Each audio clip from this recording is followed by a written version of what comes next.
Gaming keyboard companies have a weird addiction. They throw RGB on it, write ultra gaming performance, and suddenly they expect us to believe it's premium. So today we have got the EvoFox Ronin TKL wireless mechanical keyboard, and after using it for 2 months, I think I finally understand why people keep talking about this. Because on paper, this thing is dangerous. Wireless, mechanical red switches, RGB, volume knob, hot swappable support, and a compact layout. But the specs on the box are free, real performance isn't. So today we are going full zero chill mode. Now let's unbox it. Inside the box we get this poster,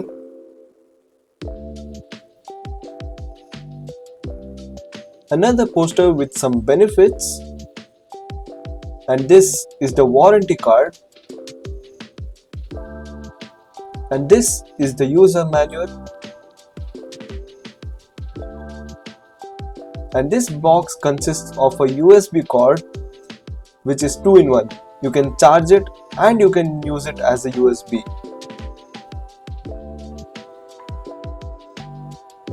And this is the key puller.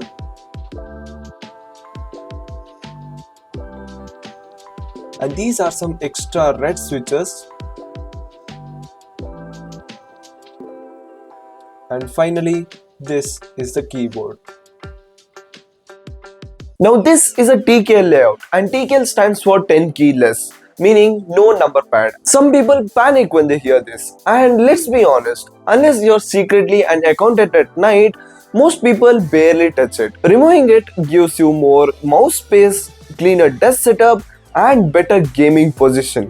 And the build quality surprised me. For 2 months now, I have been picking it up, moving it around, gaming on it, and it doesn't feel hollow. In fact, the structure is really good and it has a good amount of weight to it. There are these 2-step height adjusters, one is small and one is big. And the charging or the USB cable is given in the front.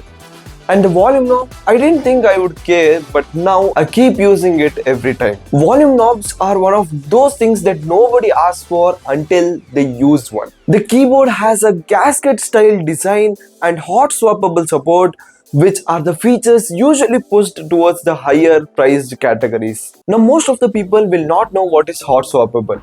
In simple words, if you ever get bored of the red keys, you can replace them with another type of keys, or if some keys are malfunctioning, you can replace them with the red keys itself without opening the keyboard or using a soldering iron. Now let's talk about the red switches. For those who don't know, blue switches sounds like somebody is fighting with a typewriter, and the brown key comes in between red and blue keys. Red switches is smooth, linear, no bumps. And after using it for 2 months, I actually like these. The movement feels effortless, gaming feels fast, typing feels smooth.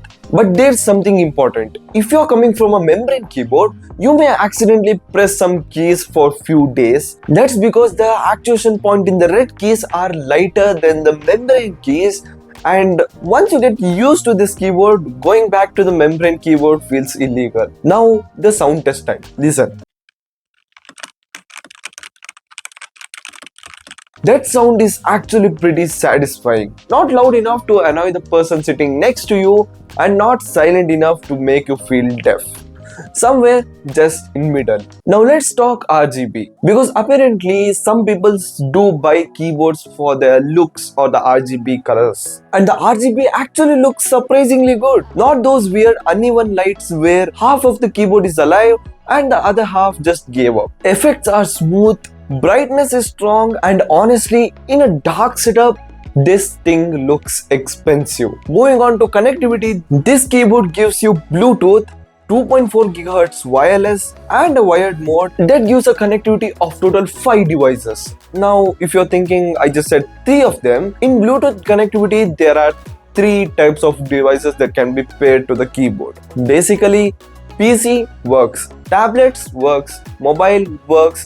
You can connect anything, and just by pressing Fn and that desired key, it connects to the devices instantly. And you are ready to go. And for the past 2 months, I've been playing Valorant, some shooting games, video editing, and to be honest, I did not feel that I was on wireless mode because There was no noticeable lag and battery capacity still pretty solid for me. Obviously, if you're putting the RGBs on the max brightness and using it for a long time, it does drain the battery, right? Physics doesn't negotiate. Now, I'm not gonna give some lecture right now. Now, when it comes to the software, I went to the page which was mentioned in the EvoFox manual and went to the web page of where the software was there and tried connecting it to the device. It showed paired, but it did not get connected to the software. I don't know what was the reason, and I was figuring it out from like past 30 to 40 minutes and I still couldn't get it right.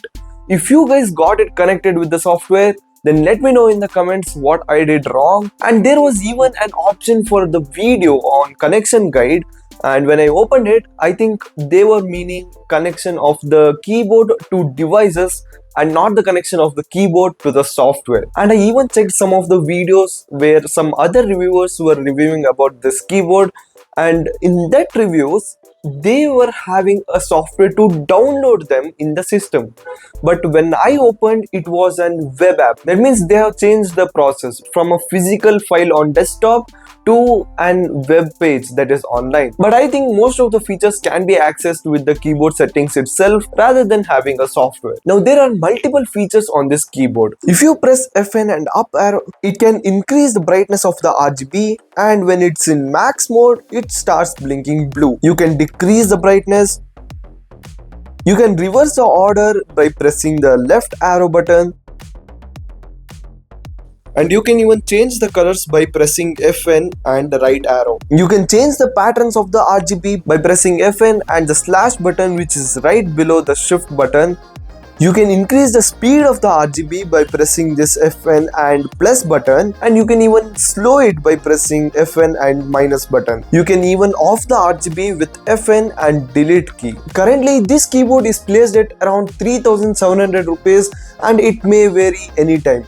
So the link to buy this keyboard is in the description. Go get yourself one today. If you enjoyed this video, drop a like, subscribe and tell me which was the first mechanical keyboard that you have ever used, and I'll meet you in the next one.